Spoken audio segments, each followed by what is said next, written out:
Hello साथीहरू, आज हाम्रो नेक्स्ट डे भइसकेको छ अनि आजको हाम्रो प्लान के छ भनेर तपाईँहरूलाई थाहा भइसक्यो।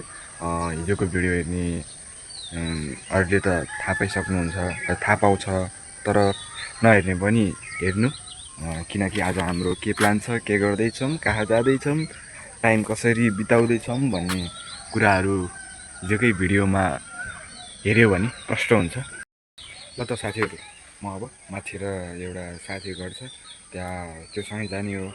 ल हामी यहाँ माछा मार्नको लागि नाग्दाको चौरतिर आइपुगिसक्यो। यहाँ दुईजना अगाडि छ। अब कतिको माछा मारिन्छ, के गरिन्छ, अब त्यही गएर थाहा हुन्छ। बडा बडा हुन्छ नि। सबै 4वटा बल्छी छ, बनाएको त 6वटा थियो। बिहान बिहान झ्याउ लाग्ने, त्यो झ्याउ काम के गर्ने भनेर हातमा सजिलो हुने जति चाहिँ बोकेर आयौँ। यो बिहान पखको बिउ हो यो चौरको चाहिँ। यो खोला चाहिँ यही हो के। अब हिजो पानी पर्यो धमिलो त तर पानी त आयो है। कस्तो कस्तो खोलामा चाहिँ वात्तै बढिहाल्ने के, थोरै पानी पर्दा पनि। ल अब हामी सिधै माछा मारेको देखाउँछौँ। मारिन्छ उठ्या हो गइसकेको छ। त्यहाँ गएर यसो ट्राई गरिदिउँ न माछा मार्छ। हिजो त एकदम क्लियर थियो कि पानी। आज हिजो भर्खर राति आउने भनेको, रातिले फेरि पानी परेर यहाँ बल्छी तयार पार्छौँ। पहिला कुरो त होइन त सुरुमा अनि यस्तो त्यही भएर त आउन खोज्यो हामी यहाँ। अब म पनि हाल्दै थिएँ हिजो यो चस्मा। फेरि हिजो हामी यहाँ, हिजो त सफा थियो, नुहाउन आएको टक्क लगाएर चस्मा बिर्सिदिइहाल्यो केटाहरूले। यही छोडेको थियो भर्खर लगाएको अनि त्यसले बबाल बबाल पारे है। खत्रै हो। म चाहिँ यो भिर चढेर आएको, यो भिर चढेर आएको। म एउटा कथा सुनाउँछु तपाईँहरूलाई, ओके। एका देशमा एउटा राजा थियो। त्यो राजाले राज गर्थ्यो, सक्यो। थाहा छ नि मलाई फेरि खतरा खतरा कथाहरू आउँछ। म त मान्छे डेन्जरै हो नि। तान्यो तान्या थियो, मलाई तान्नै आएन। के गर्नु, यसमा मेरो के दोष चाहिँ परेन यार। म चाहिँ यहाँ टक्क सुतिरहेको, त्यो बल्छी त्यो त थपेर त्यो दुईवटा माछा छ, घर के लानु, त्यहाँ चट्टा चुट्टा जङ्गली मान्छे बन्यो। तेरो गर्लफ्रेन्ड चाहिँ छैन? सेम सर्पो नै हो कि, राम्रोसँग टाउको हेऱ्यो भने त। ल हामी चाहिँ माछा पकाउनको लागि केरामा टक्क माथिपट्टि हालेर खानुपर्छ। के हो त्यो, सर्पो हो कि होइन? एउटा त थियो।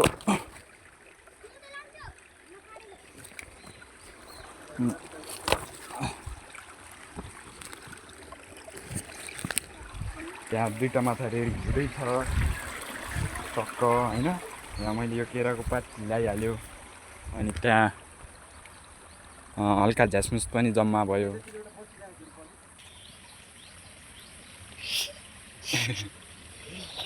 यता हाम्रो माछालाई चट्ट अब आदिवासी स्टाइलमा चट्ट अब जोडाजोडी होइन, बुढाबुढी छुट्टिने माइला होला भनेर सँगसँगै राखेर स्टाइलमा होइन, सर पट्याएर माया त धेरै छ नि। अब भोकको अगाडि माया के नै चट्ट हावा नि नछिरोस् भनेर चट्ट होइन धुलोमा नै यसरी हालेर माया लाग्छ। पानीमा टड्किरहेको थियो बिचरा, के भन्दा प्याकिङ एकदम गुड भइसक्यो होइन। तपाईँहरूले होम डेलिभरी चाहनुहुन्छ भने हामीले घरसम्म सुरक्षित तरिकाले पुगाइदिन सक्छु तपाईँको साथमा। त्यहाँ दियाल यतापट्टिबाट हाल्यो सजिलो हुन्छ तपाईँलाई। आगो नबलेपट्टिबाट हो, ट्यागको बिचमा होइन।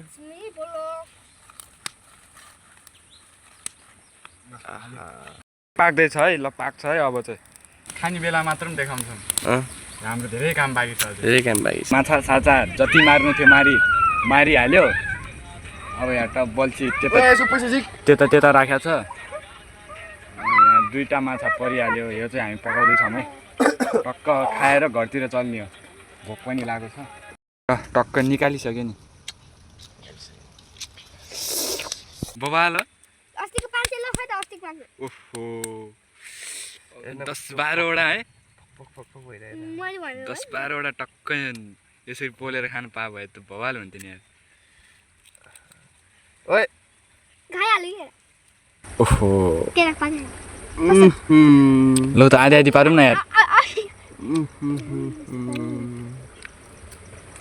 ल ओए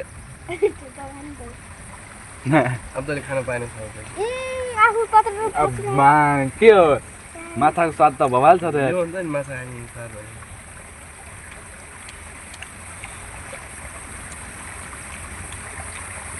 हजुर खाने यसरी रहेछ क्या माछा बवाल मिठो हुँदैछ